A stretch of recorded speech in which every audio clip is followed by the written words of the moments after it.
السلام علیکم دوستو، ڈیلی اپڈیٹس میں خوش آمدید۔ دوستو، اس وقت تعلیمی درجہ بندی کے اعتبار سے فن لینڈ پہلے نمبر پر ہے، جبکہ سپر پاور امریکہ 20ویں نمبر پر ہے۔ فن لینڈ دنیا کا وہ واحد ملک ہے جہاں سبجیکٹ نام کی کوئی چیز اسکولوں میں نہیں پائی جاتی۔ فن لینڈ کا کوئی بھی اسکول زیادہ سے زیادہ 195 بچوں پر مشتمل ہوتا ہے، جبکہ 19 بچوں کے لیے ایک ٹیچر۔ دنیا میں سب سے لمبی بریک بھی فن لینڈ میں ہی ہوتی ہے۔ بچے اپنے اسکول ٹائم کا 75 منٹ بریک میں گزارتے ہیں۔ دوسرے نمبر پر 57 منٹ کی بریک نیو یارک کے اسکولوں میں ہوتی ہے، جبکہ ہمارے ہاں اگر والدین کو یہ پتہ چل جائے کہ کوئی اسکول بچوں کو پڑھانے کے بجائے اتنی لمبی بریک دیتا ہے تو وہ اگلے دن ہی بچوں کو اسکول سے نکلوا لیں۔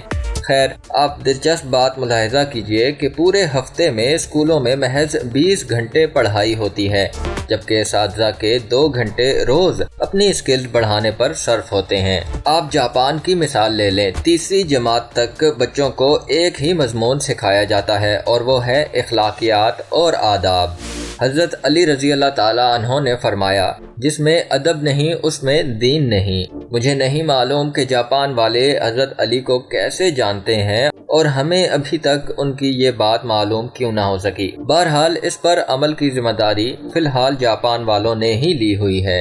ایک استاد جاپان ایئرپورٹ پر پہنچ کر انہوں نے اپنا تعارف کروایا کہ وہ ایک استاد ہیں، اور پھر ان کو لگا کہ شاید وہ جاپان کے وزیر اعظم ہیں۔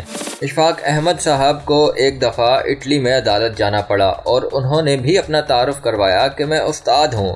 وہ لکھتے ہیں کہ جج سمیت کورٹ میں موجود تمام لوگ اپنی نشستوں سے کھڑے ہو گئے۔ اس دن مجھے معلوم ہوا کہ قوموں کی عزت کا راز استادوں کی عزت میں ہے۔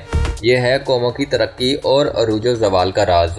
جاپان میں معاشرتی علوم پڑھائی نہیں جاتی کیونکہ یہ سکھانے کی چیز ہے، پڑھانے کی نہیں، اور وہ اپنی نسلوں کو بہت خوبی کے ساتھ معاشرت سکھا رہے ہیں۔ جاپان کے اسکولوں میں صفائی ستھرائی کے لیے بچے اور استاد خود ہی اہتمام کرتے ہیں۔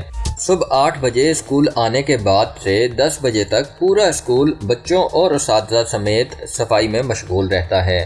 7 سال سے پہلے بچوں کے لیے پورے ملک میں کوئی اسکول نہیں ہے، اور 15 سال سے پہلے کسی بھی قسم کا کوئی باقاعدہ امتحان بھی نہیں ہے۔ ریاضی کے ایک استاد سے پوچھا گیا کہ آپ بچوں کو کیا سکھاتے ہیں تو وہ مسکراتے ہوئے بولے، میں بچوں کو خوش رہنا اور دوسروں کو خوش رکھنا سکھاتا ہوں، کیونکہ اس طرح وہ زندگی کے ہر سوال کو بآسانی حل کر سکتے ہیں۔ اب تک کے لیے اتنا ہی دوستو۔ مزید ویڈیوز کے لیے میرے چینل ڈیلی اپڈیٹس کو سبسکرائب کیجیے اور بیل آئیکن پہ کلک کیجیے تاکہ مزید آنے والی ویڈیوز آپ تک سب سے پہلے پہنچ سکیں۔ اللہ حافظ۔